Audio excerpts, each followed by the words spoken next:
All right, how are we doing, everybody? Any questions? So, Steve, with an hour left, what's your plea or your strategy where, some of the polls are saying you're in third place? So there's still an hour left. That's very loud. Does that work for everyone? There's still an hour left, an hour to save California. This is our moment. It's a big year because there's a majority of Californians who want change. 56% of Californians want change. Change is coming. That's the theme of this campaign and this evening. But it's only going to happen if people vote for it. There's still an hour left. So if you want change, there is only one candidate for change who has a realistic possibility of making it into the top two. The election is not over yet. We still have an hour. And so I would encourage anyone who might see this anywhere at all, if you want change in California, there's only one vote that can make it happen. That is to vote for Steve Hilton. I've been saying all weekend, ever since that poll came out, which of course is a bit of an outlier. Most of the polls show me leading or second, but I'm fighting as if we're third. I've been saying that all weekend to all our supporters. We cannot let this chance for change slip away. Everyone can see that after 16 years of Democrats being in control, the progressive experiment in governance, we can see the results. It's a disappointment all around. And I don't know how much longer we have to wait for this experiment to actually work. I don't think another 4 years is going to do it. So we have to have change in California, and this is the moment to make it happen, because I'm very confident. I've always been confident, by the way, that once it's a straight choice in the general election between myself and another Democrat, that we will win, because the argument for change is irresistible. Even the Democrats accept that the state cannot go on like this, with the highest housing costs in the country, the highest gas prices, the highest taxes for the worst results, the highest poverty rate, the highest unemployment rate. We cannot go on like this. Hundreds of thousands of Californians leaving the most amazing place anywhere in the world. Businesses leaving. Something has to change. The Democrat candidates acknowledge that. They just don't have any alternative options. They don't have any change that will take us in the right direction. That's why we have to fight for the very last vote, because if we miss this opportunity, then we're stuck with another 4 years of the chaos and the costs and the crime and the homelessness and all the things that people want to change. So yes, we are fighting as if we're in third place, because that's the way to make sure we get every vote.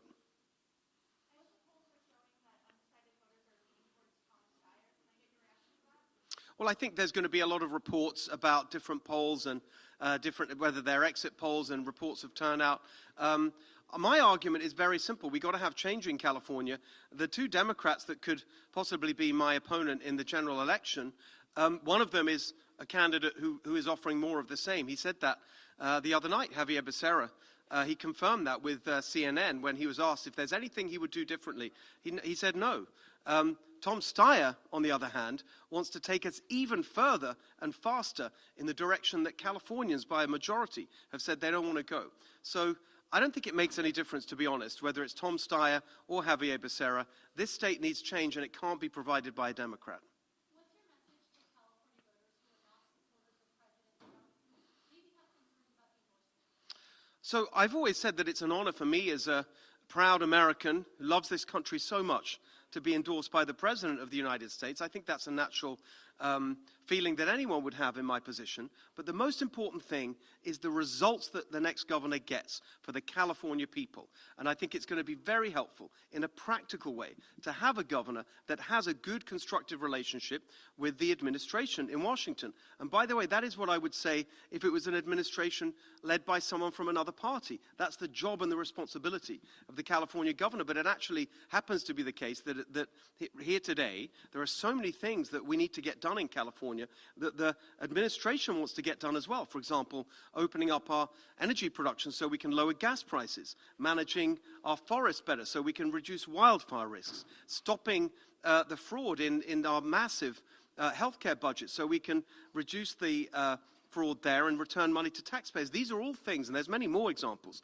where the federal government is trying to do things that help Californians, and yet the leadership in California is fighting the administration in Washington. And I think that's the wrong attitude. So I think it's going to help deliver positive, practical results in California.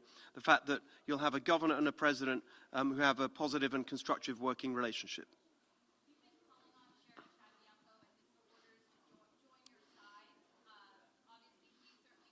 Yeah, it's a bit late for that, I think.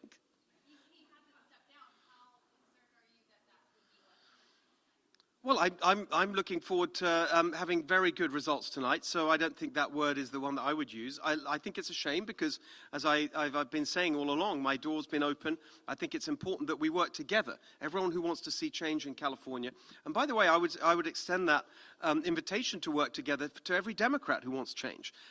Someone like Matt Mahan, for example, who obviously isn't going to be able to make it into the top two. I think he's got some practical ideas that would fit much more with the kind of positive, pragmatic approach that I'm outlining in my campaign. So the door is open to anybody who wants to see positive, practical change in California, regardless of party. This is not partisan. It's not Democrat or Republican. It's about change or more of the same. We desperately need change.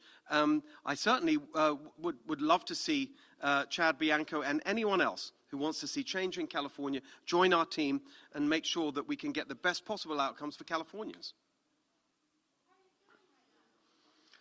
I'm feeling great. It's my first time. I don't know how I'm supposed to feel, but I'm telling you right now that I feel very excited about this, about the prospects of change. I love California so much. There's nowhere better than California. We all know that, those of us who live here.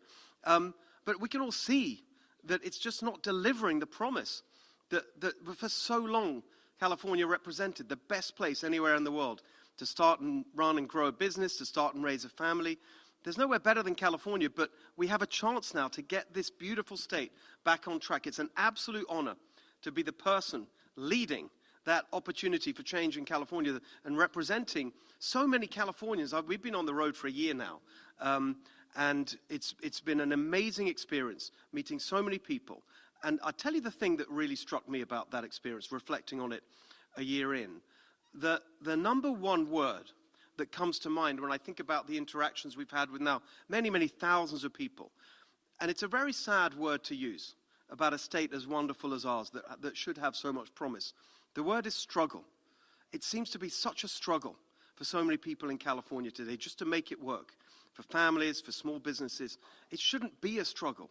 It should be a wonderful opportunity in California. And that's what I want us to get back to. The thing that people say to me the most when we've been there in these events and taking pictures and hugging and the questions that they ask, it's a very intense desire for change right now. This is the phrase that I hear over and over again.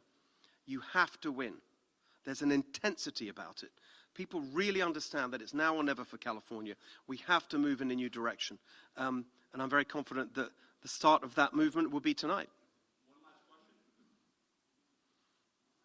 Okay, so in statewide, 1 out of 4 registered voters is a Republican. I mean, those are very daunting numbers. How do you wake up every morning for a year looking at the numbers and saying, wow, 3 out of 4 registered voters is not a Republican in the state, and say, I'm going to run as a Republican? What in your background leads you to say, I can do this? So it's a great question. So most of my career has been in business, working in business, starting companies of my own, including a couple of restaurants. So I've had tough challenges. Running a restaurant is pretty top of the list. But I've also had some experience in and around government and elections. And one thing I've noticed over the years, and across the world actually, is that there's a certain logic to elections. It doesn't always hold, but most often, the right result is the one that emerges from elections. That's mostly the case. People tend to get it right. I think it's so obvious that we need change in California. There's a logic to this campaign. We desperately need change. Everyone knows it. Even the Democrats know it.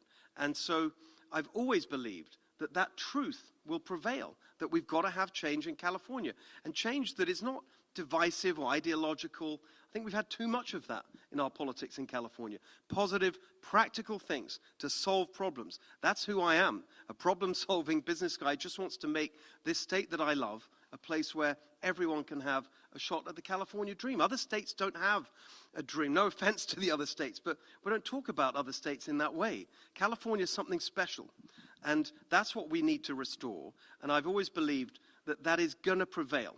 And I still believe that very strongly. That's why we're confidently saying here tonight, change is coming. I think it is coming, because you can't keep California down. You really can't. And tonight, I think, is the start of the turnaround that we desperately need. Thank you very much, everybody.